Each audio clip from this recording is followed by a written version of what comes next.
Welcome back to Black Box Theory. Yoi. Nggak akan afdol kalau misalnya kan kalian sering nonton gua itu modifikasinya lebih ke mobil Eropa dan spesifiknya itu lebih ke BMW. Kemarin kan kita udah disuguhkan dengan mobilnya Bimo Pikipix yang notabene mobil itu adalah mobil Jepang. So maka dari itu hari ini gua langsung ketemu sama ownernya yang notabene gue juga kenal karena kita sama-sama main di industri yang sama, yaitu industri vape. Dan si Om Hendy namanya. Halo. Dia ini punya toko vape di Tebet. Namanya apa Om? Sama alamatnya? Namanya The Showroom Vape. Alamatnya ada di Jalan Tebet Barat Dalam Raya nomor 8. Itu mungkin kalau tahu kantor pos Tebet Barat Dalam, nah dekat situ deh. Oh, dekat situ. Jadi gue mau lihat seberapa ria mobil ini. Jadi kita akan bilang berapa harga modifikasi mobil lo. Ini versi anak BMW. Memang masih banyak banget di luar yang modifikasinya gila-gilaan kan. Tapi beberapa yang gue lihat dengan karakter modifikasi yang gila-gilaan itu, mobil itu nggak bisa dipakai harian. Sedangkan gue lihat mobil ini melanglang buana di Jakarta, kemana-mana lu pakai. Jadi gue lebih afdol aja kalau misalnya gue mulai dengan yang masih bisa dipakai daily mobil ini. Mobil ini tipe M46, yang 318i. 318i. Facelift tahun 2002. Ya? Ini udah facelift. Oke. Gitu. Kode mesinnya berarti N42. Okay. Yang kata orang-orang ribet, mesinnya rewel. Tapi ini enggak. Alhamdulillah gue enggak. Kenapa? Karena ada beberapa modifikasi juga. Enggak juga. Awal-awal sih gue dapet ya adalah bocor, rembes gitu ya. Tapi itu udah hal yang wajar sih semua, ya. Udah gue perbaiki semua. Tapi pesan gue satu. Kalau lo udah pakai mobil lah ya, apapun mobilnya, mau Jepang, mau Eropa, mau Korea ya. Kalau partnya udah rusak, itu dibenerin atau diganti. Ganti baru. Jangan diakalin. Oh iya, banyak gitu. Manusia akal-akalan nih di dunia ini nih. Jangan diakalin. Ya ngerti gua. Terus. Seharusnya mobil lo mau gimana pun serewel-rewelnya mobil lo akan lebih awet. Gitu. Oke. Sekarang kita masuk langsung ke konten riaknya. Ini yang gue ngeri nih. Dari sektor eksterior dulu. Gue lihat di BMW lo ini nih beda nih. Biasanya kan orang-orang tuh lebih seneng menggunakan body kitnya itu MTEK 2. Iya. Ini punya lo MTEK 1? Iya, punya gue MTEK 1. Depan belakang? Depan belakang, sampai side skirt. Side skirt juga MTEK 1 berarti? Gini, kalau side skirt sih MTEK 1 sama MTEK 2 sama. Sama, oke. Tapi gue rubah semua sampai side skirt. Kenapa gue ganti MTEK 1? MTEK 2 tuh pasaran deh. Oke, pasaran. Setuju. Satu. Kedua, harganya juga meskipun pasaran tetap mahal. Oh, ini lebih murah? Sebenarnya mahal juga sih. Terus. Tapi apa ya, maksud gue, lo di jalan akan ngelihat BMW yang ya udah modif itu pasti dia MTEK 2. Yap. Iya, termasuk mobil gue dong. Ya, termasuk mobil lo. Gue nggak mau tuh kayak gitu. Gue pengen. Lo pengen beda sendiri. Ya, oke. Cuma itu aja sih. Jadi total body kit depan, belakang, side skirt habis berapa duit? Bumper depan, bumper belakang, side skirt, berikut perintilan bumper depan tuh ya. Semua. Cover air duct, cover fog lamp, mask grill, sama ngecat. Yap. 18 juta. 18 juta, teman-teman. Terus ada lagi yang menarik nih. Nih, sebelah kanan gua sama sebelah kiri gua bulat nih. AC Schnitzer nih. Wow. Ini AC Schnitzer dulu gue beli sama teman gue kebetulan. Berarti miring dong. Masalahnya karena ini rare. Oke. Oh, ini yang rare punya tuh. Rare-nya itu bukan karena bentuknya ya, bukan. Karena belang. Karena belang depan belakang. Oke. Nah, kebanyakan kan yang flat tuh rata. Misalnya 9 depan, belakang 9 juga. Nah, kebetulan ini 8,5, 9,5. Oh, berarti yang depan itu 8,5, belakang 9,5. Berarti lebih keluar yang belakang ya? Lebih keluar dan lebih concave. Oh, lebih concave. Oke. Dikit sih. Nah, itu harganya nih. Iya, termasuk bannya. Termasuk ban. Aduh, harus nyebut ya. Kurang lebih 30 juta. 30 juta. Kenapa sih lu milih si AC Schnitzer ini? Karena kan orang tuh ya, sepenglihatan gua, beberapa teman-teman gua juga yang main BMW, mereka lebih identik nyari yang kayak OM-nya asli, kayak style 67, style 37. Kalaupun sekalian lagi yang paling identik banget itu ya M Parallel. Sampai ada hashtagnya M-Par tidak pernah salah. Kenapa lu malah memilih AC Schnitzer? Ada kiblatnya mungkin atau apa gitu? Sebenarnya gini, kalau misalnya kita bilang OEM, mobil ini juga pernah ngerasain OEM dulu. Gue udah kurang lebih 4 kali ganti velg. 2 kali OEM, 1 kali pakai Jepangan. Tapi tetap besi di 120. Nah sekarang gue pengen coba AC Schnitzer itu karena ini tuner yang untuk BMW. Ini tuner yang untuk BMW. Meskipun ini tuner buat BMW. Gue nggak full AC Schnitzer ya, tapi lo pakai velg AC Schnitzer sama AC Schnitzer nggak pernah salah. Dan velgnya bekas. Nah itu yang lucunya kalau kita main BMW gitu ya, velg-velgnya itu lebih seneng tuh cari yang second. Ya, karena menyesuaikan tahun. Jadi kalau misalnya lu ngikutin yang velg sekarang gitu yang lebih dinamis, bentuknya lebih galak gitu looknya ya. Jadi kesannya kayak terlalu modern. Iya, dan racer banget. Nggak menyesuaikan modern, banget kan? Nggak menyesuaikan sama bodinya. Ibarat kata kayak gua sekarang. Bodi gua M-Tech, velg gua M3. Nah, itu sih sebenarnya nggak salah ya. Tapi masih ada beberapa yang ngeceng-ngecengin lah. Ya, tapi menurut gue itu cocok. Dan M3-nya juga kan M3 yang pada tahunnya M46 juga. Gitu. Jadi sebenarnya sama-sama aja, cocok-cocok aja. Tapi ya bumpernya M3 juga lah. Betul. Ya. Cuma kan M3 part number buat 4 pintu nggak ada. Jadi harus bikin. Terus gue lihat lagi nih, ada lagi nih di belakang. Dibacain satu ya. Emang dibacain. Muffler. Wah, kalau muffler, sorry nih, gue nggak beli kalau muffler. Serius lu? Pipa-pipanya emang nggak beli itu pipa-pipa untuk gantinya gitu? Nggak, cuman gue ganti mufflernya doang. Pipa-pipa belum sempet gue ganti. Emang rencananya pengen gue ganti full stainless, tapi belum lah. Belum sempet ya waktunya gue. Berarti 0 nih harganya. 0 aja lah ya. Nah, itu gue dikasih sama temen gue. Itu dikasih ya? Gue, beneran. Berarti kalau knalpot 0 ya? 0 aja deh, udah. Ductile. Udah ada yang 0. Ductile. Walaupun kata lo itu bukan part number, ya tetap aja kan itu dibeli. Ya. Kalau ductile sih waktu itu gue kebetulan kirim dari luar, tapi memang nggak part number.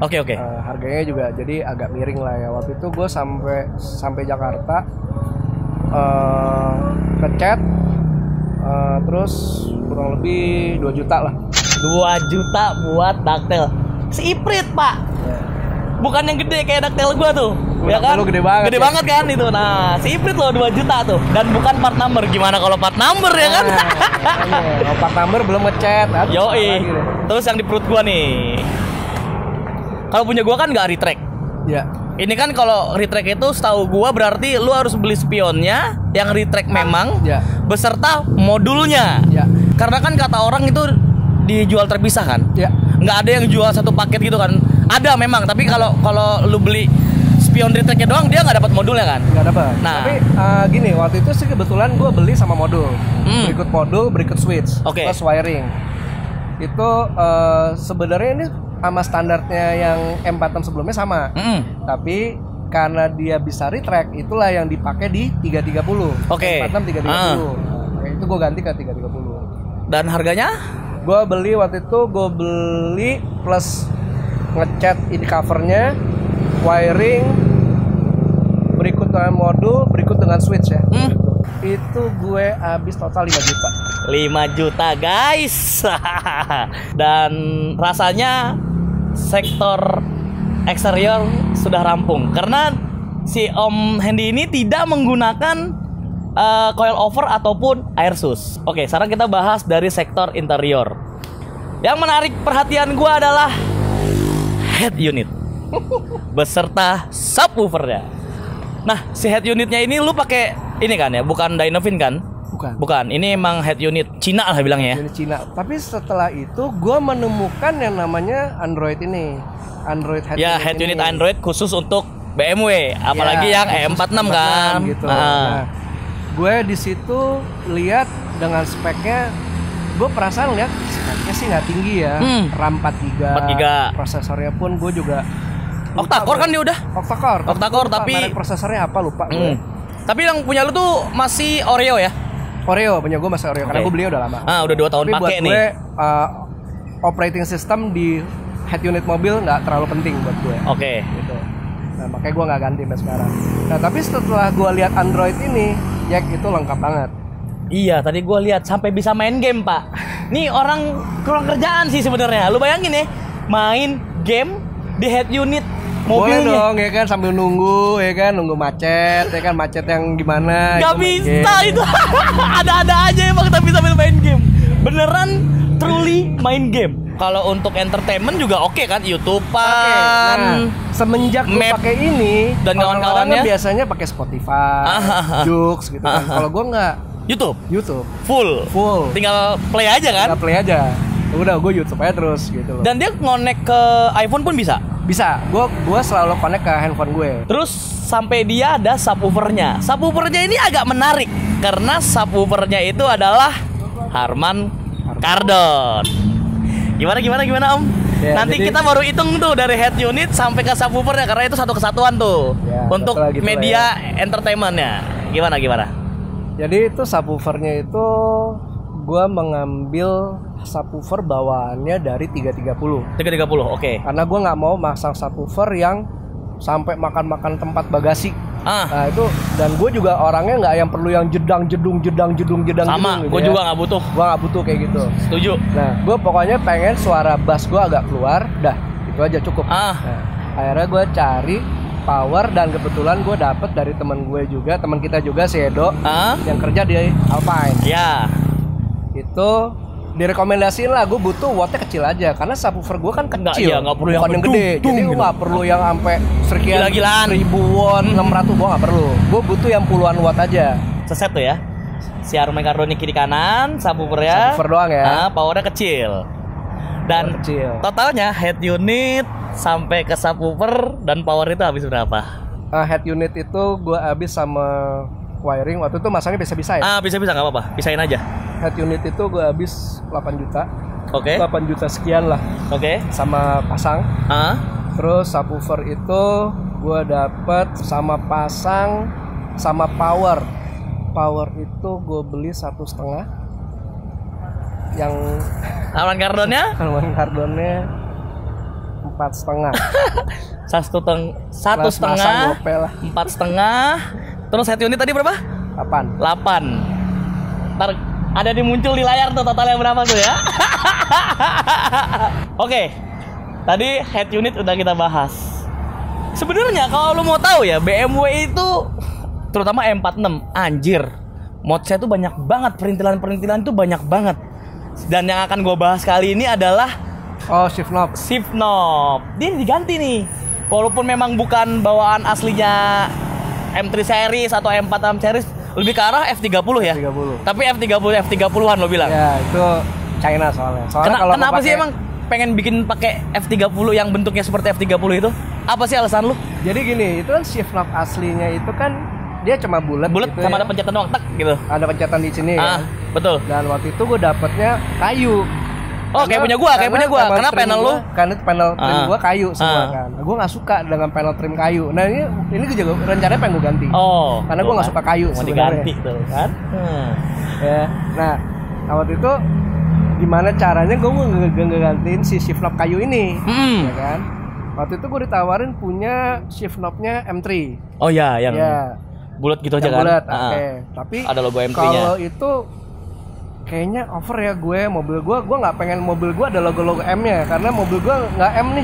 Gue nggak suka yang pakai MM gitu. Gimana caranya gue bisa ganti? Akhirnya tiba-tiba gue nemu di suatu Instagram, gue lupa waktu itu nemu di mana. Shift knob. Tapi bentuknya F30 bisa dipasang di M46. Wih, tertarik nih. Lucu nih gue bilang nih. Oke, coba deh gitu kan. Waktu itu ada warna silver sama warna hitam. Yang lu pakai warna hitam. Ya, warna hitam lah waktu itu. Gue pilih warna hitam. Berapa duit?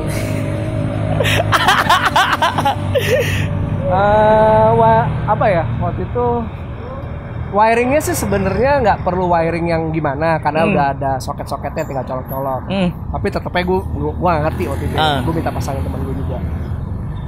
Gue hitung harga shift lock aja deh. Waktu itu gue beli berapa ya? Oh, 3 juta lah. 3 juta saudara. Ya. 3 juta.